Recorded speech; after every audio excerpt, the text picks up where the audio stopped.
You can't just sit there in your white dress while the kids run wild. Mary, someone has to watch them. Those were the exact words my mother said to me on my wedding day while I was standing next to a chocolate fountain that I paid for with 3 years of savings from my job at the diner on Maple Street. And she said it with that tone that makes you feel like you're 10 years old again, and you've done something terribly wrong just for wanting a little peace. But I wasn't a little girl anymore. I was a woman getting married in less than 15 minutes, and my family somehow decided that my main role that day was to babysit 12 screaming kids instead of being a bride I had always dreamed to be, and it still makes my heart race just remembering it, because who in their right mind asked the bride to babysit on her own wedding day? The air smelled like garden roses, and the faint smoke of barbecued ribs from Uncle Larry's grill, and all I could think about was how many times I'd put everyone else first, and now they wanted me to do again right there in my white lace dress that Grandma Irene had sewn by hand for 6 weeks with tiny pearls stitched one by one while I held a flashlight, so she wouldn't miss a bead because the light in her living room kept flickering since 1982. I had spent $4,782 on that wedding, every single dollar, counted every shift. I worked double at the diner, pouring coffee, refilling cups, smiling at strangers who'd never know that I was saving for the happiest day of my life. I thought that day would finally be mine, but no, my family had other plans, and not once did they stop to think that maybe, just maybe, the bride shouldn't be the babysitter. And as my cousin Beth came running with her twins, crying chocolate stains on their shirts, I looked around. The reception hall that smelled like vanilla cake and old church benches, and I saw my father sitting with his friends drinking beer from talking about the Yankees game as if nothing else mattered. I remember looking at the clock on the wall, the big one with Roman numerals. It was 3:45 p.m. The ceremony was supposed to start at 4 o'clock, and in exactly 15 minutes, everything would change. But at that moment, all I felt was disbelief and humiliation. There was a part of me that wanted to scream, wanted to throw the bouquet at someone's head, but instead, I just stood there frozen, watching as my mother ordered the bridesmaids to move tables. And as she told me again in that cutting voice, "Mary, you're the calm when they listen to you, just watch them for a bit. Just watch them for a bit." Those words are still stuck in my head, like a bad song from the radio that you can't turn off. And I wish I could tell you that I said something powerful right there, but I did not yet. I just swallowed the anger the same way I'd swallowed it every time before, like when they made me stay home from senior prom to watch the kids, or when I skipped college because my family said I was needed more home. Those moments pile up like dust on old wedding photos. And that day it all came rushing back, and I could feel the weight of every sacrifice pressing on my chest. Outside the window, the church bell rang, and kids were running between the pews chasing each other. Like it was a playground, I could hear my Aunt June laughing about how I was always so good with children, like it was some kind of compliment. And I smiled politely, even though inside I was screaming. I wanted to tell them that this wasn't fair, that I deserved to be celebrated, not used. But my voice just wouldn't come out. Maybe it was the years of keeping quiet, or maybe I was afraid that if I started shouting, I'd never stop. Then my fiancé Tom walked in his tie, crooked, his hair a mess from the wind, and he looked at me like he could tell something was wrong, and he whispered, "Are you okay?" And I almost cried right there in front of everyone, but before I could answer, my mother stepped in front of him and said, "She's fine, Tom. She's just helping with the kids. You know how responsible she is." And that word responsible felt like a curse, like it had followed me my whole life. Responsible meant I cleaned up their messes. Responsible meant I never got to rest. Responsible meant I sacrificed every dream so they could chase theirs. And now on the one day that was supposed to be mine, they still wouldn't let me breathe. And I know some of you watching this might think maybe it was just stress or nerves before the ceremony. But it wasn't. It was years of being taken for granted, years of being treated like I didn't deserve to be happy. And that day, something inside me started to crack. I didn't know it yet, but that moment, that humiliation, standing there in my white lace dress while my family barked orders at me, would be the last time I ever let them control me, because in exactly 15 minutes, I'd make a choice that would shock everyone and change everything that followed. So if you've ever given everything to people who only see you as convenient, if you've ever been made to feel small on your biggest day, I want you to know you're not alone. I was there too, standing in that old church hall with the smell of lilacs and frosting around me, realizing that sometimes the people you love most are the ones who hurt you the deepest, and the only way to stop it is to finally say no. Have you ever gone through something like this? Leave your comment below and tell me what you would have done, because what happened next, well, let's just say no one in that hall would ever forget it. When I think back to my childhood in that small town of Willow Creek, the first thing that comes to mind is the smell of pancakes and coffee drifting through the kitchen every Sunday morning, and the sound of my mom humming along to Kenny Rogers on the old radio that sat on top of the fridge with its antenna taped up with silver foil, because it never got a clear signal. And even then life felt simple, predictable, full of chores and laughter, and I never questioned that maybe I was giving too much. Because that's just how our family worked. Everyone helped everyone. Or at least that's what I thought until I grew old enough to see that some people were always the ones helping while others were always the ones taking. And I happened to be on the wrong side of that line. I was the oldest of 5 cousins, all close in age, and since I was the quiet one, the one who followed rules and said please and thank you, I became the default babysitter from the time I was 12 while the others went to the skating rink or watched movies at the drive, and I was home watching kids who weren't even mine, and everyone would say, "Mary, you're so mature for your age." As if that made it better. Maturity doesn't help when you're scrubbing crayon marks off the wall at midnight while your Anna's out dancing at the community center. I still remember sitting on the couch half asleep, with reruns of the Golden Girls flickering on the TV, the laugh track echoing through the empty living room, while I waited for everyone to come home. It wasn't that I didn't love my family. I did with everything in me. I'd give them the last slice of pie, or the shirt off my back, but there's a difference between love and servitude. And back then, I didn't know the difference. I thought if I kept helping, if I kept being dependable, maybe they'd finally see me not as a helper, but as a person with dreams of her own. I had plans. Once I wanted to be a teacher. I even got accepted to community college in Dayton. I remember holding that acceptance letter. In my hands, the paper smelled like fresh ink and hope, but when I told my parents, my mom just said, "Honey, we can't afford to lose you right now. Your aunt just had twins, and your dad's hours got cut at the plant." So I folded that letter up and tucked inside my diary, never to mention it again. That's the kind of sacrifice that doesn't look big on paper, but it eats away at you bit by bit.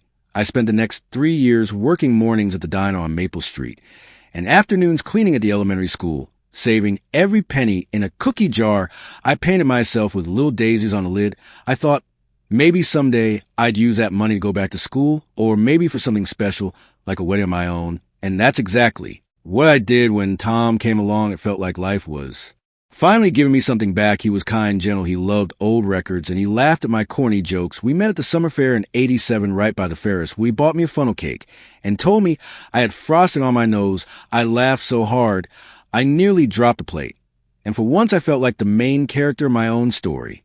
Tom came from a quiet family from the next town over decent people. They weren't rich, but they respected boundaries. They believed in celebrating moments. And when he proposed to me in front of the Christmas tree that year, I remember my father saying, "You sure you're ready for all that responsibility?" And I thought that was an odd thing to say, but looking back now, it was a warning disguised as a joke. Responsibility had become my whole identity, and it followed me everywhere like a shadow. The planning of the wedding started small, just a few people at the local church, but then my mom took over, and suddenly we had 40 guests, then 60, then 80. By the time we hit 92 guests, my budget was stretched so thin, I thought it might snap, but I smiled through it because I wanted to make her happy. I wanted everyone to be proud of me. I spent nights sewing decorations from lace scraps Grandma gave me from her old trunk, the one that still smelled like cedar and mothballs, and every detail I picked had a meaning. The yellow ribbons for hope, the daisies for new beginnings, the chocolate fountain, because Tom and I shared one on our first date. Every piece of that wedding was built on memories and love. But behind every sweet detail, there was exhaustion. My mom would call every evening to remind me of some new task. "Mary, don't forget to order the folding chairs. Mary, you better check the cake flavors again. Mary, you know the kids will need a play corner." And every time she said the kids, I thought she meant they'd be watched by someone else, maybe by one of my aunts, but apparently she meant me. She just never said it out loud yet. The days before the wedding were a blur of errands. I remember driving around in my old blue Chevy Nova, the one with the torn seat covers and a radio that only played one station. The car smelled like hairspray and new fabric because the bridesmaids' dresses were piled in the back seat. I was tired, but happy until that last night when my cousin Beth called crying, saying she couldn't find a babysitter for her twins, and asking if it would be okay to bring them to the wedding. And before I could even respond, she said, "Mom said you wouldn't mind watching them a bit since you're so good with kids." And my stomach just dropped. That was the moment I realized the old pattern was creeping back, the same old Mary, who took care of everyone else while her own life waited on hold. And deep down, I knew something was wrong. But I brushed it off thinking it was just pre-wedding nerves. I told myself it would all work out, but I was so wrong.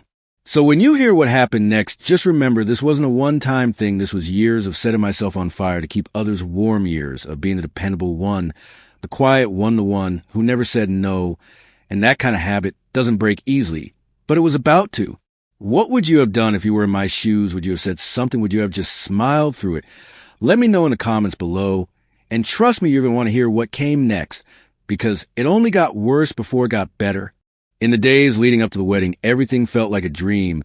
I had been saving for that day since I was 22, and by the time I turned 26, I had finally managed to pay for almost everything myself, every dollar. I made at the diner every tip every night. I came home with aching feet from standing 12 hours pouring coffee. For strangers, it all went into that jar on the top shelf behind the old cookie tins. I used to hide it, because I didn't want my family to feel bad that I was paying for it all, but deep down I knew they wouldn't have cared anyway. They were used to me being the one who handled things, the responsible one, the reliable one, the one who never complained. And that kind of reputation becomes a prison after a while. Tom kept telling me, "It's your day, honey. It's supposed to be about you." And I would smile and nod, but I couldn't shake the feeling that it wasn't really mine, that somehow my family had already claimed it the way they claimed every special moment in my life. Like when I got my first car in '89, a used Ford Escort that barely started, my mom immediately asked if she could borrow for errands. And I said yes, of course, because saying no felt like betrayal. And that's how it always was with them. The week before the wedding, I drove to the church 3 times to make sure everything was ready. I met with Pastor Dean, who had known me since I was a kid. He smiled and said, "Mary, you've always been so organized. I bet this wedding will be perfect." And I laughed, but inside, I felt something else, something heavy, like maybe perfection was just another word for exhaustion, the kind of exhaustion that comes from carrying everyone else's weight. I spent hours decorating the hall, stringing lights that I rented for $25 from the hardware store downtown, and taping pictures of Tom and me on the wall, snapshots from our first road trip to Nashville, our goofy smiles frozen in time. The night before the wedding, my mom and 2 of my aunts came over to help with the last details. We sat around the kitchen table folding napkins and talking about the old days, and my Aunt June said, "Remember when Mary used to watch all the kids so we could go out dancing?" And everyone laughed like it was a funny memory. But it wasn't funny to me. It was my entire youth spent watching other people live while I waited for my turn. I smiled, though, because that's what you do in families like mine. You smile, you nod, you pretend it's fine. Then my mom started talking about the guest list again, saying how nice it would be to have a little play corner for the kids, maybe some toys, maybe a blanket area in the corner. And I said sure, thinking it was a sweet idea. I had no clue that in her mind, that corner wasn't for the kids to play. It was for me to sit there with them while everyone else danced. I only found out her plan the next morning, but the signs were all there if I'd been paying attention. When the morning of the wedding came, I woke up before sunrise. The house was quiet, except for the faint hum of the refrigerator. I made myself a cup of instant coffee and stared out the kitchen window, watching the fog roll over the field behind our house. It smelled like wet grass and lilacs, and for a moment, I felt peaceful. I thought maybe all the stress had been worth it. I slipped into my robe and went to the living room where my dress hung by the window sunlight, catching the tiny pearls Grandma had sewn. And I remember whispering, "Today's the day," like it was a prayer. By 8:30, the house was full. My cousins, my aunts, my mom shouting instructions over the radio that was playing Whitney Houston's "I Want to Dance with Somebody," the sound mixing with the chaos of blow dryers and laughter, everyone running around like it was a county fair. My mom kept saying, "We're on schedule," like she was running a factory, not a wedding. And when I looked at her, I saw how happy she seemed, controlling every detail. And for a second, I felt guilty for feeling angry, because she wasn't being cruel. She was just being herself, the kind of person who believes control equals love, but love shouldn't feel like being managed. At 11, I went to pick up the cake from Butterfield Bakery. The air inside smelled like sugar and vanilla, and the baker handed me this 3-tiered masterpiece with white frosting and yellow daisies on top. It cost $312.75, and I carried it like it was a newborn. When I got back home, my mom barely looked at it. She just said, "Good, put it on the side table near the kids' corner." And that word again, kids, I didn't even process it then, but now it rings in my ears like a warning bell. By 2 o'clock, everything was set. The guests were starting to arrive. I could hear laughter outside, and the sound of cars parking along the gravel road to church bell rang once. And I remember standing in front of the mirror, feeling like I was on the edge of something huge. I looked at myself and thought maybe finally they'll see me not as a helper, not as the babysitter, but as the bride. But deep down I already knew they wouldn't, because people like my family don't see what's in front of them until it's gone. The makeup artist was finishing my lipstick when my mom burst into the room holding a list in her hand, saying, "We got 12 kids here, already married, and they're getting restless. You better be ready to handle them after the ceremony." And I froze. She said it like it was obvious, like it was expected, like it was nothing. I laughed at first, thinking she was joking, but she wasn't. She meant it every word. And when I said, "Mom, I'm the bride, I can't babysit," she just waved her hand and said, "Oh, don't be dramatic. It's just for a little. While they love you, you're good with them." That was the moment something in me started to shift. Not a full rebellion, not yet, but a small crack in the foundation. I felt it deep in my chest like a tremor, like maybe the old Mary who said yes to everything was about to wake up and realized she'd been asleep for far too long. So tell me, what would you have done if your own family asked you to babysit 12 kids on your wedding day? Would you have kept quiet or said no for the first time in your life? Tell me in the comments, because from here the story takes a turn that even I didn't see coming, and trust me, it only gets more unbelievable. I remember standing behind the wooden doors of the church, my hands trembling around the small bouquet of white roses I had put together myself, because the florist canceled at the last minute. The air smelled like perfume and dust, the kind of mix that feels too heavy to breathe, and I could hear the organ starting to play and someone whispering my name, telling me it was time. When those doors opened and I took my first step down the aisle, everything else went silent. I saw Tom waiting at the altar, looking nervous but sweet, and for a second I thought maybe the day would still be mine. Maybe all the little sacrifices would finally make sense. But then I saw my mom in the front row waving frantically at the back of the room, whispering something to my cousin, who immediately ran out with a group of kids behind him. I didn't think much of it. I just smiled and kept walking. Everyone says weddings are supposed to feel magical, but to me it felt like standing inside a storm. I could feel every pair of eyes on me, but not one of them seemed to really see me. They saw a dress, they saw a tradition, they saw obligation. And I kept smiling, because that's why I've been trained to do my whole life. Smile, even when your heart is sinking, even when the people you love are the ones holding you underwater. After the ceremony, people clapped and threw petals, and someone hugged me so tight I could barely breathe. I thought I'd finally be able to relax, but then my mom came over with that same list in her hand again. She was already wearing her organizer face. She said, "All right, kids, table is ready over there by the window. Mary, could you just make sure they're settled while we set up the photos?"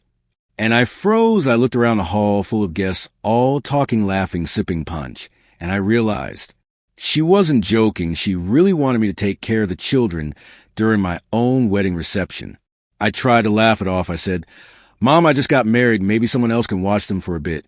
And she frowned like I said something rude. She said, "You know how these kids get. They only listen to you. Besides, the caterer needs help with the punch, and your cousins are busy with the seating arrangements. Don't make this harder than it needs to be. Don't make this harder than it needs to be." Those words still echo in my head because she said them 1,000 times before. Every time I wanted something, every time I tried to stand up for myself, every time I said no, she would remind me not to make it hard for everyone else.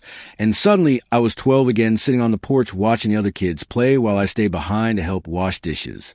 So I walked to the corner where the kids' table was. It was covered with paper cups, crayons, and a big bowl of cheese puffs from the little girl's tug at my dress, and said, "Can we go outside?" And I just nodded, because what else could I do? I watched them run out into the yard, while everyone else took photos by the arch. My own wedding pictures were happening without me. I caught a glimpse of Tom to the window. He was laughing with my brother, and for a second our eyes met. He gave me this puzzled look, like he was wondering why I wasn't beside him, and I wanted to run to him to explain the scream. But instead I smiled and waved, because that's what I do. I smile even when I want to disappear. By the time I came back inside, the cake had already been cut. I didn't even get to see it whole. I saw a plate with my name written in frosting sitting alone on a side table, the crumbs already hardening on the edge. Someone had already taken my slice and replaced it with a smaller one, like I wasn't a bride, like I was just another guest who showed up too late to her own party. Then I heard my mom's voice again, called from across the room. "Mary, can you check on the little ones? They spilled juice on the carpet." And people laughed it off, but I felt the blood rush to my face, my wedding dress dragging across the sticky floor, while I grabbed napkins from the dessert table, trying to clean up the mess my guests were watching. And some of them even took pictures. I could hear whispers, "She's always been so good with kids," like it was a compliment, but it didn't feel like one it. Felt like a sentence. The music started, then Whitney Houston again, same song from the morning. I Want to Dance with Somebody. And I remember thinking how cruel it sounded. Now everyone was dancing. Tom was dancing. My cousins were dancing. Even my mom was dancing. And I was on my knees wiping grape juice on the carpet in a white dress that wasn't white anymore. I don't think humiliation always comes with shouting. Sometimes it comes quietly in small acts that pile up until you realize your whole life has been one long apology for existing. That night, when it was finally over and the guests started leaving, my mom hugged me and said, "Everything turned out perfect, didn't it?" And I nodded because that's what she wanted to hear. Because even then, even after all of it, I still wanted her approval. And that's the saddest part of it all. That night after the last guest left, I stood alone in the hall, the lights dim, the floor sticky. From spilled punch, the air thick with the smell of frosting. And sweat, my shoes were off, and my feet were throbbing. I could still hear faint laughter outside, the sound of cars pulling away gravel, crunching under the tires like small bones breaking. And I thought this is how it ends, not with fairy tale, not with fireworks, but with silence. Tom came over holding his jacket slung over his shoulder, and he smiled at me like nothing strange had happened. He said, "You okay, honey?" And I wanted to tell him everything I wanted to scream, that I'd spent my own wedding scrubbing juice off the floor while he danced with my cousins. But instead I said, "I'm fine, just tired," because it was easier to lie than to start another argument on the first night of our marriage. When we got home, I went straight to the bathroom, closed the door, and sat on the edge of the tub. My reflection in the mirror looked like a ghost, mascara, streaked cheeks, lipstick, faded hair, collapsing under the weight of hairspray and humidity. I thought about how little the day had belonged to me. Maybe 5 minutes, at most, a rest, had been taken piece by everyone else until there was nothing left. The house was quiet except for faint ticking of the clock in the hallway, and I realized I could finally breathe for the first time all day. I took off my veil, and it caught on one of the bobby pins, pulling a few strands of hair with it. I laughed a little. It wasn't a happy laugh. It was one of those broken ones that sound more like a sigh. Then I heard Tom's voice through the door saying, "Don't take too long, we should open the gift together." And I said, "Okay." But I didn't move. I just sat there staring at my hands, wondering when exactly I'd stopped belonging to myself. Maybe it wasn't today, maybe it was years ago when I learned to say yes before anyone even finished asking the question. The next morning, my mom called early, her voice already full of energy. She said, "We're coming by around 10 to help you clean up the hall." And I said, "Mom, I think we can handle it." But she insisted. She said, "Oh, don't be silly. It'll be faster with us. Besides, I need to pick up the tablecloths." And just like that, I felt again that same pull, that same quiet demand that never really stopped even after I was married. When she arrived, she walked right past me into the kitchen, started rearranging the leftover food like she still lived there. And she said, "You should probably start thinking about having kids. Soon you're such a natural with them." And something in me snapped. It wasn't loud, it wasn't dramatic. It was small, like the sound of fabric tearing. I said, "Mom, I don't think I want kids right now." And she froze. She turned to look at me with that expression that said she didn't recognize the person speaking. She said, "Oh, don't say that you'll change your mind." And I said, "No, I don't think I will," my voice shaking, but steady enough to make her frown. She opened her mouth to say something else, but I walked out before she could. Outside, the air was cold and sharp, the sky overcast like the world itself had decided to match the way I felt inside. I stood on the porch still in my robe and bare feet, and for the first time, I didn't feel guilty for wanting silence. I didn't feel guilty for wanting space. I just stood there breathing. I remember being a kid again, sitting under the maple tree behind the house, the same tree where I used to hide after family gatherings. When the noise got too loud, I'd sit there with my knees pulled up to my chest, listening to the wind through the leaves. And I'd imagine what it would feel like to just leave to go somewhere nobody knew my name and nobody expected anything from me. I think that little girl was still inside me that day, whispering that maybe it wasn't too late to start listening to her again. That night, I didn't go back to the hall. I didn't clean up. I didn't return the tablecloths. I didn't do what was expected. I sat on the couch with the lights off and let the silence settle around me like a blanket. And I realized silence isn't empty. It's full of answers you were too afraid to hear. Tom sat next to me eventually. He didn't say anything at first. He just looked at me and said, "You were really quiet today." And I said, "Yeah, I'm just thinking." He asked, "About what?" And I said, "About how I've spent my whole life trying to make everyone happy, and I'm not sure it ever made me happy." He didn't know what to say. He just nodded and took my hand. And that was the first moment in a long time that I didn't feel like the babysitter or the helper or the organizer. I just felt like me, and it wasn't perfect. It wasn't dramatic. It wasn't some big cinematic ending. But it was real, and maybe real is better than perfect. Sometimes breaking doesn't look like destruction. Sometimes it looks like stillness, like a single decision made quietly in the dark, like the beginning of a new kind of life that nobody claps for, but that finally belongs to you. It's strange how life keeps moving even when you don't feel ready for it. Days pass like slow waves after the phone kept ringing, people calling to say how beautiful it all was, how perfect the ceremony had been, how happy everyone looked. And every time I said thank you, I felt this hollow echo inside. Because they weren't talking about me, they were talking about a version of me that had never really existed. For the first time, I started noticing the small things I had ignored for years, the way the sunlight hit the kitchen floor, in the morning the smell of coffee. Drifting through the house, the quiet that came after the radio was turned off. It was like waking up after long sleep and realizing you've been dreaming someone else's dream. Tom was kind in his own quiet way. He didn't push, he didn't ask. He just gave me space. And sometimes that's the only kind of love that matters, the kind that lets you breathe. I started going on walks in the evenings down the same road I used to take as a teenager when I needed to think back. Then I would walk until the streetlights came on to soften the power lines above me, like a lullaby for the restless. One evening, I stopped by the field behind my parents' house, the same one where I used to help my mom hang laundry when I was little, the same field where I once watched fireflies and thought they looked like tiny stars that had fallen too close to earth. I stood there for a long time watching the grass sway in the wind, and I realized I wasn't angry anymore. I wasn't even sad. I was just free. It's funny how freedom doesn't always arrive with fireworks. Sometimes it comes quietly disguised as a simple thought, something like, maybe I don't have to keep earning love. Maybe I was worthy of it all along. That night, I found an old photo album tucked away in a box in the closet, pictures from when I was a kid, birthdays, school plays, Christmas mornings. And in every photo, I was doing something for someone else, holding a baby, handing out gifts, cleaning up wrapping paper. I looked so busy, so grown up, and I wanted to reach into that picture and tell her you don't have to prove yourself every second. You don't have to fix everything to be loved. The next day, I drove out of town just for the sake of it. No destination, no plan, just a full tank of gas. And an open road, I rolled down the windows and let the wind mess up my hair. It smelled like rain and cut grass and something else, something that felt like possibility. I didn't play any music. I just listened to the sound of the tires humming against the pavement like a heartbeat, steady and alive. Somewhere around mile 40, I pulled over by a diner, the kind with faded signs and coffee that tastes like burnt hope. I sat in a booth by the window and ordered pancakes and black coffee. And when the waitress asked if I wanted syrup, I said yes, because for once I didn't want to hold back or make the careful choice. I wanted to taste something sweet without apologizing for it. When I got home later that night, Tom was sitting on the porch. He looked at me and smiled, and I said, I needed to drive. And he said, I figured you did.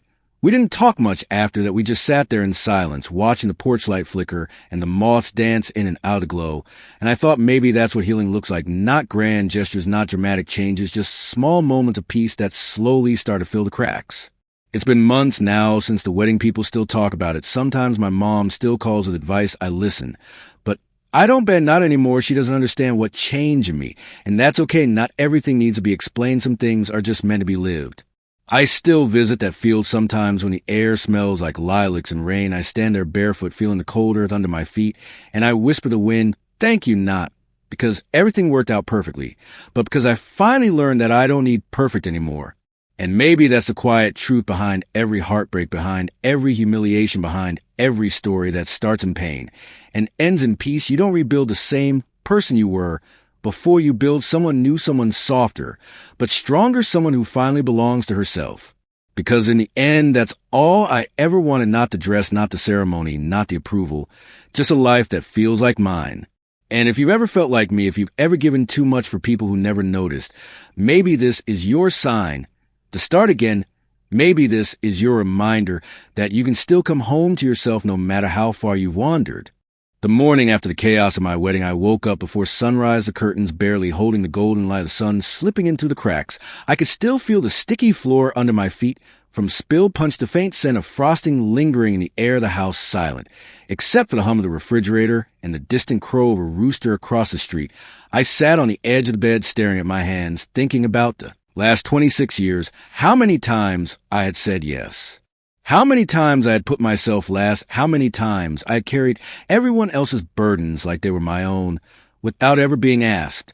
I could feel something stirring inside me, a quiet heat, like a storm forming under the surface, a feeling I hadn't allowed myself before, like maybe it wasn't too late to say, no, maybe it wasn't too late to claim what was mine. Not just today, not just this day, but all the days that had been stolen from me in small increments like crumbs fall into cracks in my life, and I realized that if I didn't do it now, I might never do it at all. So I got up slowly, the satin of my wedding dress wrinkling beneath my hands. I walked to the closet and opened it, thinking about the savings I had stashed away from my first home, the bank statements I had hidden from everyone, knowing I could afford to make a choice on my own, the contracts from the little business I had been secretly building, consulting for small families, helping them plan parties, and weddings, a contract signed under my name, the clients I had quietly managed for years without anyone knowing the true extent of what I could do, and suddenly it all came into focus. It was like seeing a path in a fog that I had been wandering through blindly for decades. I made a list silently in my head, 12 points, 12 small but powerful steps I could take that would shift everything in my favor. I wouldn't yell, I wouldn't beg, I wouldn't cry, I would act with precision, the way a chess player moves pieces knowing the checkmate is coming. I poured myself a cup of coffee from the mug Tom had given me on our first date and watched the steam curl in the morning light. I felt calm for the first time in weeks, like the storm inside had turned into strategy, and that strategy felt intoxicating. By 9 o'clock, my mom called. She was already planning another surprise. She said, "Mary, don't forget to pick up the folding chairs. And can you check on the kids one last time before lunch?" And I looked at the phone and smiled a little, not a cruel smile, but a satisfied one. And I said, "Actually, Mom, I won't be coming over today. I have some things to handle on my own." And I could hear the pause on the other end of the line, the slight hitch in her voice that said she wasn't used to hearing me speak. Like that, she said, "Mary, what do you mean handle on your own?" And I said, "I mean exactly that." The rest of the morning, I spent gathering documents, receipts, contracts, emails, everything that proved I had contributed not just to the wedding, but to every major financial decision for my family over the last 10 years. Every time someone had taken credit, I had quietly recorded the evidence tucked away in folders labeled by year, by event, by expense. It was meticulous and careful work, and by noon, I had it all laid out ready to present like a silent reveal that would leave no room for argument. Tom came into the room quietly and asked what I was doing. I said, taking control of the parts of my life that were mine to begin with. And he didn't question, he just nodded because he understood more than anyone else had ever understood. He brought me the old leather briefcase. I had forgotten about the one I used for my consulting work. He set it beside me and said, "Then let's do it." And I felt a thrill, a mix of fear and excitement, because for the first time I wasn't acting out of fear or guilt. I was acting out of clarity. By 3 o'clock, I had called everyone involved, organized a meeting in my parents' living room under the guise of a casual post-wedding chat. And I watched as one by one my mother, my aunts, even my cousins took their seats, unaware that the day of indulgence had ended, that the bride they thought was sweet and submissive was now calm, collected, and armed with facts and evidence that nobody could deny. I placed a briefcase on the coffee table, opened it, and began showing the receipts, the contracts, the statements, the emails, every single thing that demonstrated my years of contribution, my independence, my ability to manage, and my right to say no. There were gasps, there were raised eyebrows, whispered questions, and for the first time, I felt that satisfaction of justice brewing in real time, the kind of satisfaction that doesn't come from revenge, but from simply standing up and showing the truth. The corners of my mother's mouth twitched. She opened her mouth to protest, and I said firmly, "I'm not asking for approval. I'm just asking for recognition for the life I've built and the choices I've earned to make for myself starting with today." And the room fell silent. It was electric, the kind of silence that screams louder than words, and in that moment, I realized that power doesn't always have to be loud. It can be measured, patient, calm, deliberate, and deadly effective. And I sat back, letting them process it, letting the truth settle over them like sunlight warming a cold room, and knowing that from here, nothing would ever be the same again. And that was the day I learned that the strongest way to change your life isn't by fighting out in anger, but by quietly deciding that you will never be small again, that you will claim every piece of yourself that has been overlooked, and that the world will have to notice whether it wants to or not. By the time my mother and aunts began to process what I had just laid out on the coffee table, I could feel a subtle shift in the room, the air thick with disbelief and tension like electricity. Before a storm, I watched their expressions flicker between confusion and frustration. and the dawning realization that the little girl who used to say yes to everything had grown into someone they could no longer control. I started with small things first, nothing overt, just little reminders of how much I had always contributed: the meticulous spreadsheets of the wedding, expenses, the receipts for the catering, deposits, the emails where I had suggested improvements months before anyone else even thought about them. I handed them around, carefully watching as each paper passed from hand to hand, the weight of evidence undeniable and precise. My cousin Laura gasped and whispered, "Mary, how did you keep all this?" And I smiled a little because the question wasn't really about how I kept it. It was about how no one ever bothered to notice. Before I said softly, "I kept it because someone had to, and I figured one day it might matter." And the room went still like a pin had been dropped in a cathedral, the sound reverberating through all of us. Then I moved on to the more personal side, the photos of me handling every family event, every birthday, every Christmas, every little disaster. No one remembered my mom squinted at a picture of me in '92 handing out Halloween candy to the neighborhood kids, while my older siblings danced at parties. She muttered, "I didn't realize you did all that." And I said, "That's exactly my point," and felt a thrill run down my spine because for once someone had actually seen what I had done. The first cracks of power were subtle yet unmistakable. My mother's hands fidgeted. She avoided eye contact. My aunts whispered among themselves, trying to rationalize how the quiet, obedient girl they thought they knew was now standing like a general surveying the battlefield. I didn't raise my voice. I didn't demand apologies. I simply showed the truth and let it speak for itself. I reached for the contracts for my small consulting business, my secret venture that no one took seriously because it was just a hobby. I placed them on the table and said, "These show that for years I've been responsible for my own income planning, client events, managing finances, negotiating terms, and delivering results." The room collectively inhaled as the implications hit them. My independence, my capability, my right to make choices without interference was now tangible and undeniable. Even the neighbors who had come by earlier to congratulate us on the wedding noticed the change. They stood in the doorway and whispered to each other, "She's always had it in her." And I realized that sometimes power isn't about yelling or demanding respect. It's about calmly revealing that respect has always been due and finally allowing others to see it. I watched my mother's face turn pale and my Aunt June's jaw tighten. The silence was no longer peaceful. It was charged like a wire ready to spark. And I leaned back in my chair feeling the satisfaction that comes not from revenge, but from justice in its purest form, the recognition that for the first time in my life, no one could argue with the truth before them. By mid-afternoon, a few neighbors had come in curious about the gathering. The whispers grew louder. The attention shifted from shock to admiration.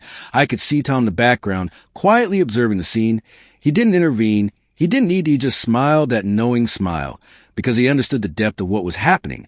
He had seen me wake up to my own power, and it was beautiful and terrifying all at once. I didn't need to raise my voice. I didn't need to yell at anyone.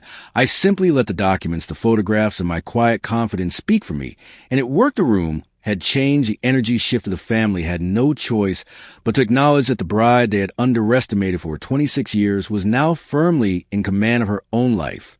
It was subtle at first, small glances exchanged between my mother and aunts, the whispered acknowledgement that things were different now.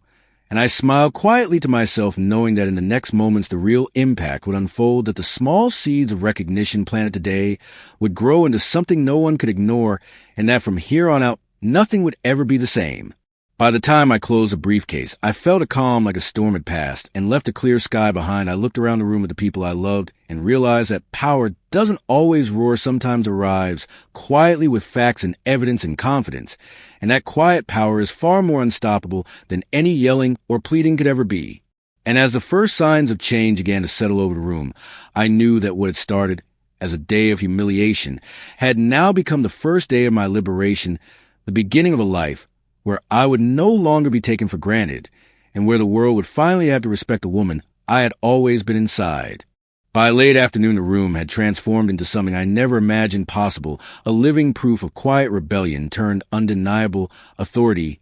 The briefcase sat open on the coffee table, like a treasure chest of facts, photographs, contracts, bank statements, receipts, emails, and calendars meticulously organized, every document a silent testament to years of overlooked labor and invisible contribution. I watched my mother glance at each page, her hands trembling slightly, the faintest twitch of realization in her lips, like she was tasting truth for the first time, and she swallowed hard.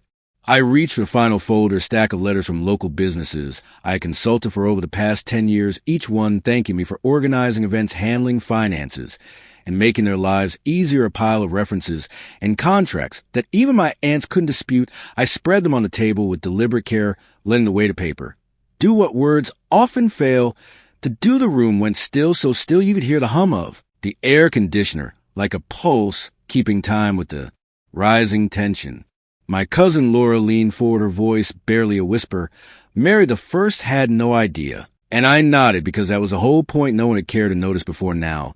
They had no choice. The neighbors who had wandered in to see what all the commotion was about were gasping and pointing at the documents, murmuring to each other about how thorough I had been and how quietly formidable I had always been. I could feel the slow shifting of power in the room, the invisible line being redrawn in real time. And I smiled just slightly because it was beautiful to witness. Then my mother spoke, her voice tight. Mary, all this work, all these years, and you never said anything.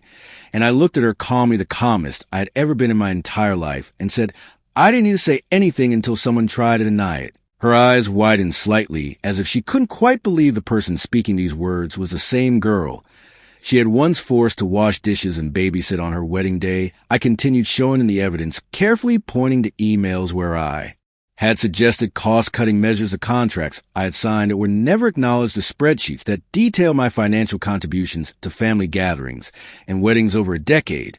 And with each paper I laid down, the room became heavier with the weight of undeniable truth. Even my aunts were pale, their whispers dying down as the reality of my independence and capability sank in my eyes, swept over them. I felt a quiet power flowing through me, the kind of power that doesn't need to shout. It simply exists. It doesn't demand acknowledgement. But when people realize it, they can't ignore. The coffee table was now a battlefield, and I was the one standing in command, not because I raised my voice or yelled or cried, but because facts and evidence do not lie in the truth, has a gravity all its own. Tom was at my side, quietly observing. He didn't touch anything. He didn't speak. He just smiled, that calm, knowing smile, because he had seen me awaken to this power before anyone else, and he understood the significance of every word, every document, every quiet glance that now commanded attention and respect around the room. I felt my heart swell with a strange mixture of relief, pride, and a sort of joy I hadn't allowed myself to feel before. I took a deep breath and closed the briefcase, slowly letting the click of the latch resonate like a final punctuation mark. The room was silent, except for soft murmurs and stunned glances. My mother's hands hovered over her lap, her lips slightly parted. She opened her mouth as if to protest again, and I said firmly and calmly, there is nothing to dispute. What is done is done, what is earned is acknowledged, and what has been overlooked will be respected from now on. My voice didn't waver, it carried the weight of all those years of silent endurance, and all the witnesses in the room felt it. Some of the neighbors who had been whispering among themselves now clapped softly, the sound spreading like fire, igniting recognition. The balance of authority had shifted subtly, but irreversibly. My cousins exchanged glances. They were no longer the ones in control of the woman they had always underestimated, had claimed her space, quietly, decisively, and publicly in the same room they had taken for granted. I sat back in the chair calmly, letting it settle in, and watched as reality sank in like the tide, creeping over sand, erasing old footprints. By the time the evening sun filtered through the lace curtains, the room had become a monument to quiet revolution. My mother and aunts looked at me differently, their eyes no longer sharp with authority, but wide with acknowledgement. The power dynamic had been reversed, and for the first time in decades, I felt seen and respected in a way that wasn't conditional or fleeting. It was real, tangible, undeniable. I could feel in the air like the wave of a storm that finally breaks, releasing long pent-up rain.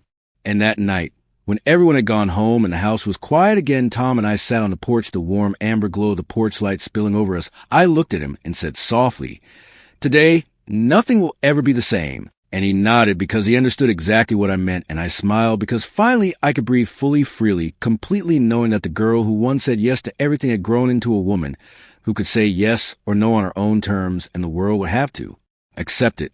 By the next morning, the house was buzzing with a strange energy, like the echoes of yesterday's revelations hadn't yet settled. My mother paced in the kitchen, her hands clenching the edge of the counter. She muttered under her breath about how she should have never assumed I would handle everything. My aunts whispered to each other, glancing nervously at me, as if expecting some kind of outburst. I sat at the dining table, sipping coffee calmly, because, for the first time, I was not part of their chaos. I was the observer, the orchestrator, the one who held the cards, and they were slowly realizing it. The first punishment was subtle but immediate. I refused to babysit the 12 kids my mother had planned for me that morning. Instead, I had already arranged for a professional daycare to pick them up on schedule. My phone buzzed with frantic calls and texts from relatives. "Mary, why aren't you helping? We need you here. It's not fair." And I didn't reply not because I wanted to be cruel, but because silence itself was a statement, and it said more than any argument could I watch from a window.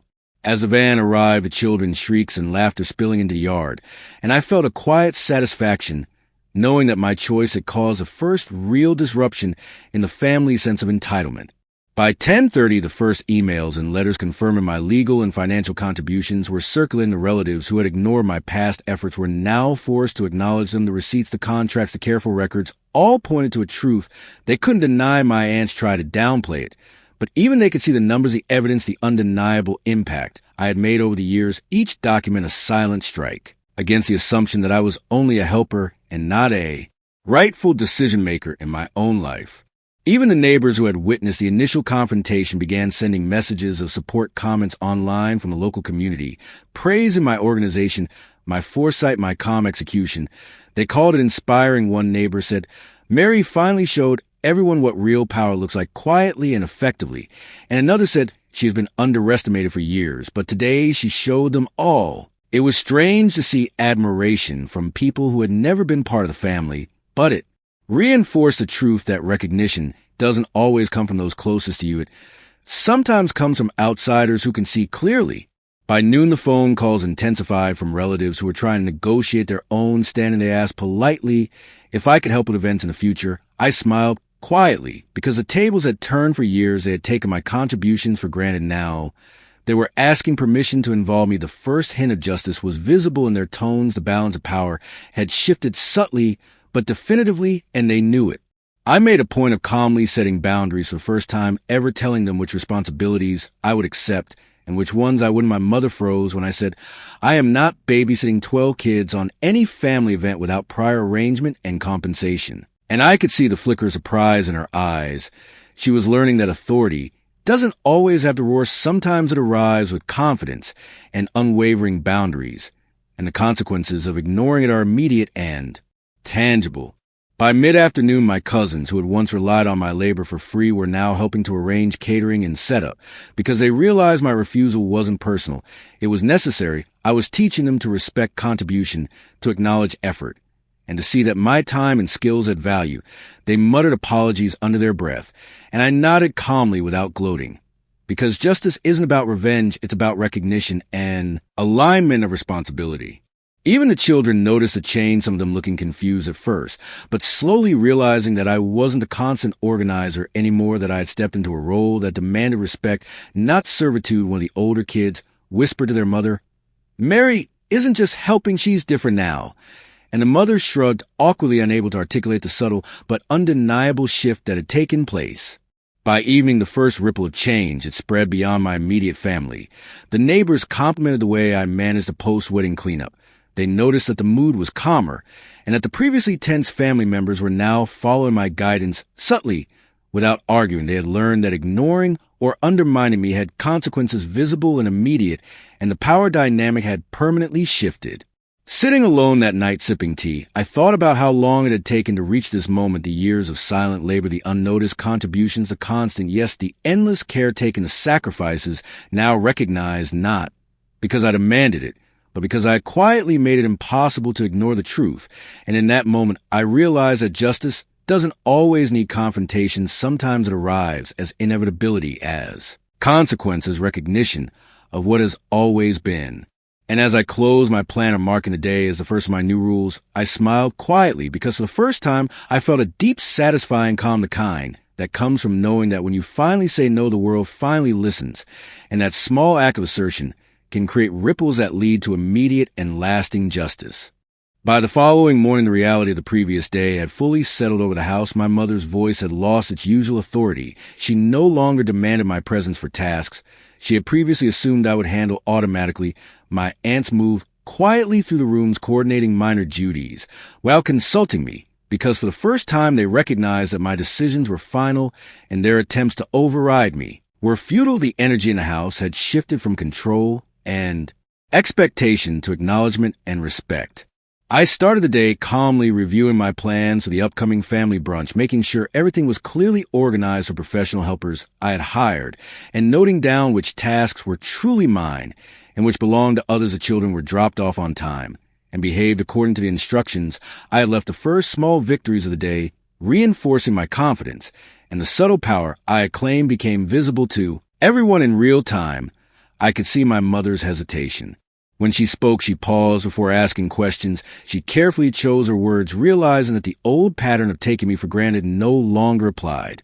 By mid-morning, I held a small meeting with my aunts to go over responsibilities for the next holiday gathering. I calmly presented the new system, assigning tasks fairly and pointing out past errors with tact and precision. There was no shouting, no raised voices, just clear evidence and methodical reasoning. My aunts exchanged nervous glances, murmuring under their breath, acknowledging that for the first time someone had finally stood up to. In forced fairness, the room was silent, except for the sound of pen scratching notes and the quiet realization that my authority was now permanent and respected. The neighbors who had been observing from the street and occasionally stepping in to help whispered praises among themselves, commenting on the transformation the family's dynamic had been permanently altered. They remarked on how composed and confident I had become, how evidence and calm execution could shift the balance of power more effectively than anger or confrontation. One of the neighbors even joked softly, "Mary's always had it in her. We just never noticed." And I smiled quietly because it was true. They finally saw what had always been there. By noon, the impact was undeniable. My cousins, who had relied on me for free labor, were now following my instructions, willingly acknowledging my experience and expertise. They apologized for past assumptions, and I accepted their words graciously without gloating, because the satisfaction came from recognition, not revenge. The children adjusted naturally to the new boundaries, respecting my authority and learning the importance of responsibility. The ripple effect of my choices was reaching everyone, and the balance of power had been permanently reversed. Even my mother, once the most resistant, began consulting me for advice. She asked for input on budgeting, event planning, and coordinating extended family activities. She no longer assumed control, but instead deferred to my judgment and expertise. The small tremors of shock from the previous day had transformed into full acknowledgement of my capabilities. The quiet assertion of my boundaries had translated into lasting structural change, and I could feel the validation of years of overlooked contributions flowing through every interaction. By mid-afternoon, I walked through the house, observing the subtle shifts. My mother no longer attempted to delegate tasks. Without discussion, my aunts checked in for approval instead of issuing directives, and even the extended family reached out to compliment my planning skills and organizational methods. A day had become a testament to the power of calm, calculated assertion combined with undeniable evidence. My presence now commanded respect, and the old patterns of exploitation were fully dismantled. I sat in the living room sipping tea, observing the room alive with the activity of people now aligned with the new rules and boundaries. Feeling a deep and satisfying sense of closure. The shift was total. The power that had been quietly gathering over the years had been revealed. The family had been forced to recognize it, and the results were immediate, tangible, and irreversible. The hum of conversation carried notes of respect and subtle admiration. I realized then that justice was not only in recognition, but in the permanent transformation of relationships. By evening, the final impact was clear. My mother smiled genuinely for the first time in years, not an authority, but an acknowledgement of what I had always been. My aunts shared quiet nods and small compliments among themselves, recognizing the change. The neighbors stopped by to offer congratulations and encouragement, reinforcing the public aspect of the acknowledgement I had earned over decades. The children treated me with respect without hesitation. The entire household operated on a new understanding of fairness and contribution, and I felt a rare and profound peace. As the sun set and the golden light streamed through the windows, I leaned back, letting the moment sink, and the ripple effects of the previous day had expanded into a tidal wave of justice. The humiliation of years of being overlooked had been replaced with recognition and empowerment. My quiet assertion of boundaries had created lasting change, and the world around me had shifted irrevocably to reflect the truth of my value and capability, and I knew that nothing could ever return to the old dynamic again. As the house finally settled into a calm evening, the golden light of the sunset spilling across the living room, I sat quietly reflecting on a whirlwind of the past 24 hours of memories of the wedding morning with spilled punch and sticky floors, the frantic demands to babysit 12 kids, the whispered doubts of relatives, and the silent sighs of resignation had now transformed into a clear narrative of empowerment and justice. I thought about the little girl who used to say yes to everything, the one who was polite and quiet and always defer to others, and I realized that girl had never really disappeared. She had simply been waiting for the right moment to awaken fully and claim her life on her terms. I thought about the lessons of patience and careful planning, the years of unnoticed effort, the meticulous spreadsheets, the secret contracts, and the quiet accumulation of evidence that ultimately allowed me to turn the tables without raising my voice or creating chaos. The moment of power had come not from anger, but from clarity and preparation, and I smiled softly, because the path had been long and deliberate, and it had worked in ways that even I had not fully anticipated. The acknowledgement of my contributions, a reversal of roles, a subtle but undeniable shift in family dynamics, had created a new standard for how I would be treated going forward, and it felt profoundly liberating. I looked around the room at my mother, who now consulted me with genuine interest, at my aunts, who quietly acknowledged my guidance, and at the neighbors who had witnessed the events unfold with admiration, and I understood that true transformation does not only affect oneself, it ripples outward, it changes relationships, perceptions, and even the cultural assumptions of family or community. In this case, my actions had created a new framework of respect, fairness, and recognition for everyone, and it was permanent and irreversible. The sense of empowerment that comes from claiming one's life is intoxicating and deeply satisfying. I thought about the children and how important it was to show them the value of boundaries and self-respect, the way they now observed and adapted the rules I set with calm authority. Without tantrums or rebellion, was a lesson I hope would stay with them for a lifetime. The youngest whispered shyly, "Mary, can we help again next time?" And I nodded with a smile, because yes, they could help within the limits that respected everyone's contributions and needs. Teaching them early about fairness, responsibility, and respect was perhaps one of the most important legacies I could leave. As I sipped my tea and watched the sunset, I reflected on how many people silently endure being undervalued or overlooked for decades, waiting for someone to notice or permission to assert themselves. I realized that the courage to quietly plan strategically and calmly execute change is a form of empowerment that anyone can achieve. It does not require confrontation or shouting. It requires awareness, preparation, and the willingness to claim what has always been yours, to claim the sense of liberation from decades of expectation and assumption was profound, and it was a gift I intended to keep nurturing in every aspect of my life. So for anyone watching this story, if you've ever felt overlooked, undervalued, or forced into a role that diminishes you, know that it is never too late to claim your power, to set boundaries, to show your worth, and to create the life you deserve. I encourage you to reflect on your own contributions, your own efforts, and to consider what steps you can take quietly, deliberately, and confidently to create change and command the recognition you have always deserved. If you have ever faced similar situations, leave your comment below, share your story with someone who might need it, and remember that true empowerment comes from clarity, courage, and the calm assertion of your value.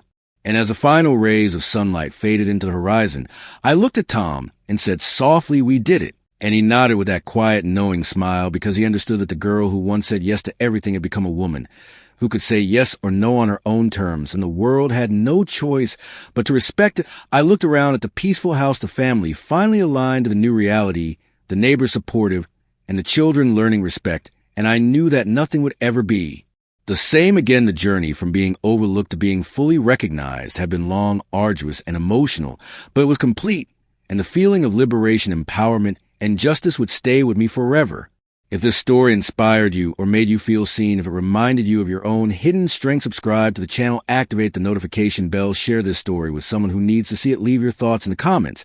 And remember that recognition starts with quietly claiming what is yours and never settling for less than you deserve. The world will notice when you do, and your life will transform as profoundly as mine has today.